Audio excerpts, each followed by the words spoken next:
के बाद आप सभी दर्शकों का अन्नदाता में एक बार फिर से स्वागत है।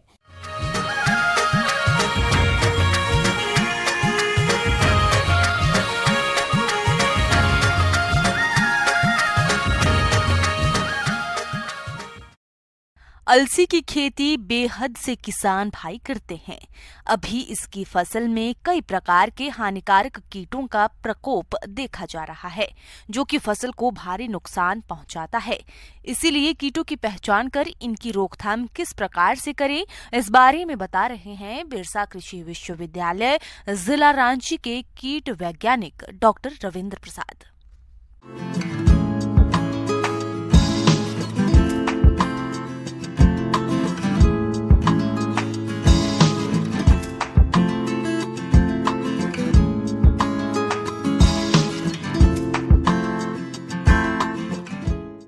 किसान भाई नमस्कार।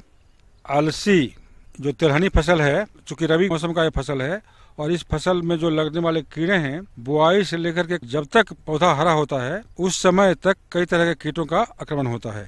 तो अवस्थावार हम कुछ प्रमुख कीटों के बारे में बता रहे हैं।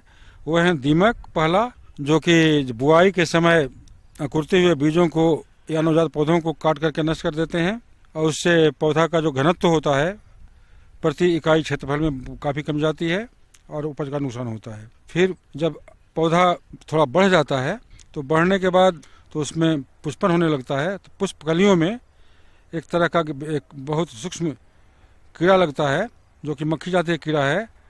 मक्खी जातीय कीड़ा उसके पुष्प कलियों में अंडा डाल देती है, और अंडा डालने के चलते जो अंडा बाद में जब फूटता है तो अंदर ही अंदर पिल्लू का निर्माण होता है गुलाबी रंग का, और एक कली में 5, 6, 7 की संख्या में पिल्लू का संख्या हो सकता है, और आंतरिक भाग को खा जाता है वो पिल्लू, जिसके चलते वो जो कली है फूल नहीं बन पाता है।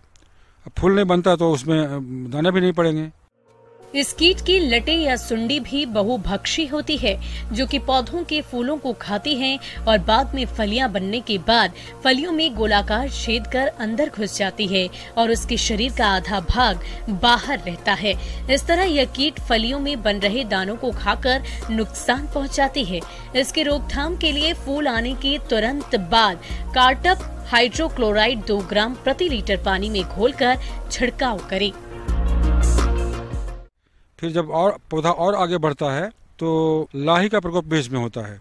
लाही जो कीड़ा है वो सूक्ष्म कीट है, जो कि झुंड में समूह में रहता है, और समूह में रहते हुए पौधों के पत्तियों से, पुष्पकलियों से के रस को चूस करके भारी मात्रा में नुकसान करते हैं। तो ऐसे ही पौधा कमजोर पड़ जाता है।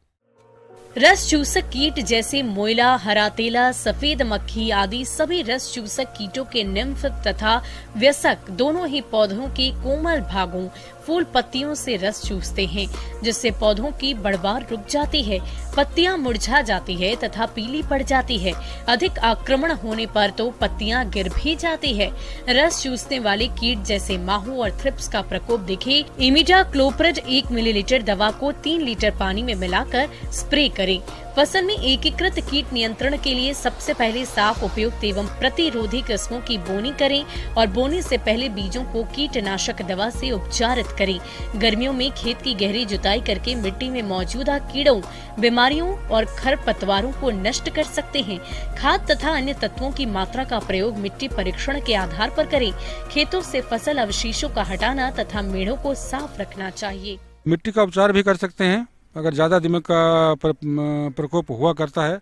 तो किसान जानते हैं पारंपरिक रूप से जो अनुभव है, आधा लीटर से 1 लीटर इमिडाक्लोप्रिड को 20-25 किलो बालू में मिला करके अंतिम जुताई के समय अगर हम बिखेर दें खेत में, तब बिजाई करें, और उसके बाद बिजाई के बाद हल्की सिंचाई कर दें, तो भी दीमक का नियंत्रण हो जाएगा।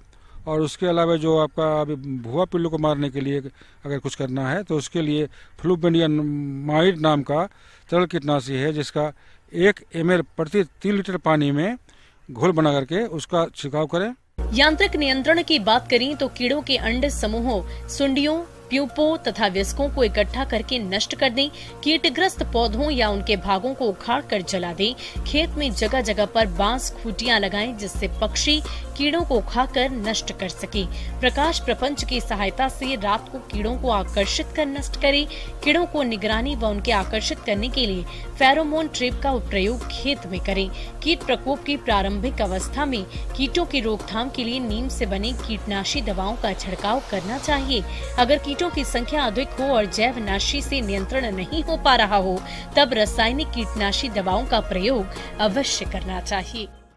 और ऐसा करके अपने अलसी को हानिकारक कीटों से होने वाले नुकसान को बचा सकते हैं और भरपूर उपज ले सकते हैं।